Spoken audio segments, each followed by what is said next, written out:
O coronavírus se espalha rapidamente pelo mundo.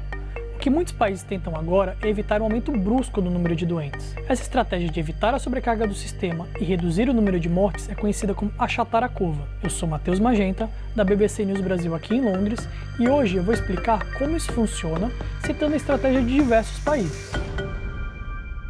Em português, claro, achatar a curva é simplesmente ter menos pessoas doentes ao mesmo tempo. Isso significa desacelerar a disseminação do vírus para que o número de casos não fique tão concentrado em um curto período de tempo.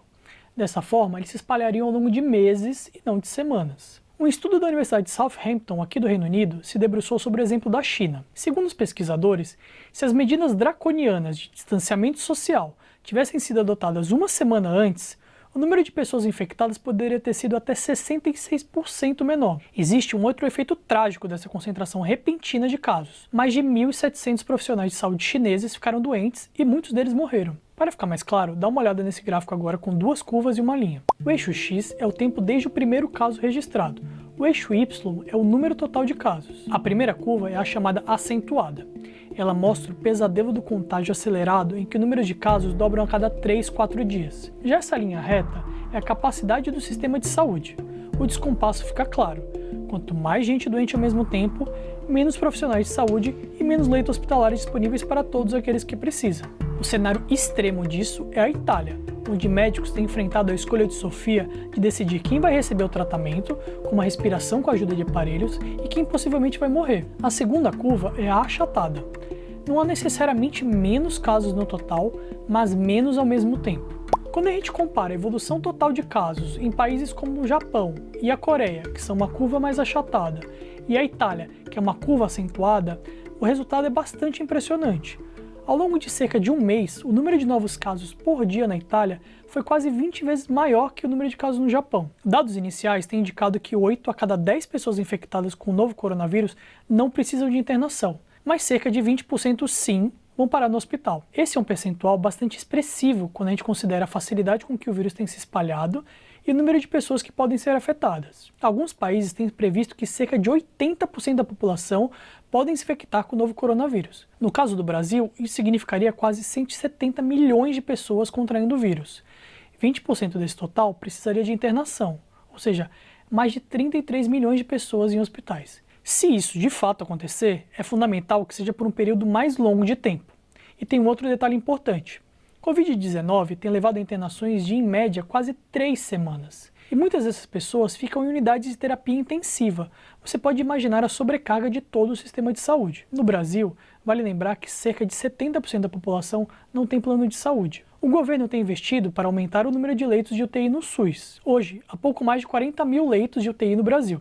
Metade na rede privada, metade na rede pública mais ou menos. E eu vou falar agora com mais detalhes sobre o que está sendo feito no mundo que pode servir de base para a estratégia brasileira. O primeiro exemplo é a China. O número de casos lá passou de 80 mil infectados, e eles precisaram construir um hospital em questão de dias, porque o sistema de saúde não dava conta. Mas até agora, a situação parece ter se estabilizado depois de toda uma quarentena forçada. Por ser um país autoritário, com escassas liberdades individuais e de imprensa, os dados que vêm de lá podem despertar certa desconfiança. Mas uma comitiva da Organização Mundial da Saúde foi pessoalmente analisar essas medidas, e eles destacaram algumas delas. Primeira, quarentena forçada de mais de 50 milhões de pessoas, sem transporte público, sem eventos com aglomeração, aulas ou empresa funcionando. Segundo, busca ativa de pessoas doentes. Eles realizaram milhares de testes gratuitos e medições de temperatura por todos os cantos das cidades isoladas. 3. Quem estava com sintomas como febre ou tosse era isolado compulsoriamente em ginásios. Isso, segundo a Organização Mundial da Saúde, garantiu o controle da transmissão descontrolada do vírus,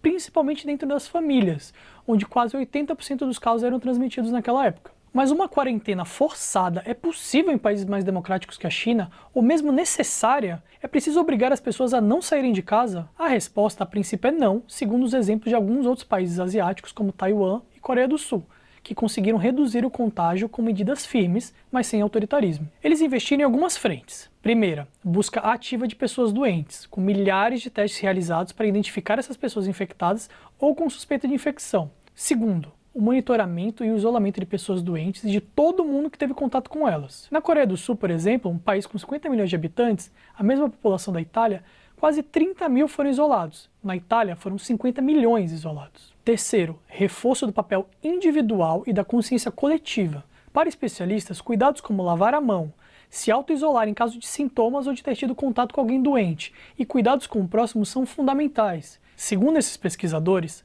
a maneira que indivíduos seguem as orientações públicas de como evitar a transmissão é tão importante quanto as medidas governamentais, ou até mais importantes. E esse é um dos vários problemas identificados na Itália.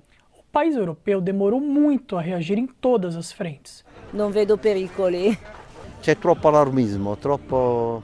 Não se sabe como o vírus entrou no país e o sistema de saúde levou semanas para perceber que ele estava circulando por ali. Medidas de distanciamento social começaram a ser adotadas gradualmente, mas muitas pessoas não mudaram suas rotinas por vários dias, até que a gravidade da situação ficasse clara para todos. Agora o país inteiro está sob quarentena e uma pessoa doente que não respeite o isolamento pode responder até mesmo por homicídio. Uma das principais autoridades de saúde da Itália deu sua opinião sobre outros países que não chegaram nesse patamar da doença. Segundo ele, esses países deveriam se mexer antes.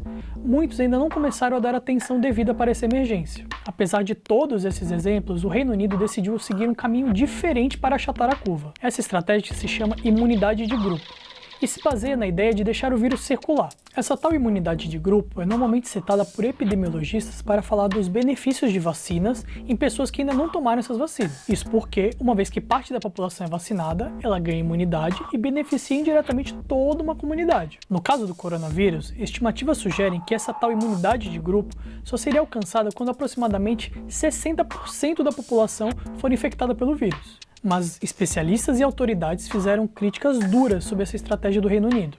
Para eles, isso pode levar à morte de dezenas de milhares de pessoas. Por outro lado, o governo britânico alega que não adiantaria frear bruscamente o contágio, com o risco de a doença voltar com força em seguida. O Ministério da Saúde britânico disse também que deve em breve pedir o auto-isolamento de idosos para que a população mais vulnerável, considerada grupo de risco dessa doença, seja preservada enquanto o restante da população adquire imunidade. Mas há aqui uma grande lacuna. Ainda não se sabe ao certo qual é a resposta imunológica da população ao coronavírus, se de fato não é possível se contagiar mais de uma vez, por exemplo. Essa situação não é simples e a gente vai continuar tentando esclarecer pontos importantes e trazer essas diferentes análises do mundo para você.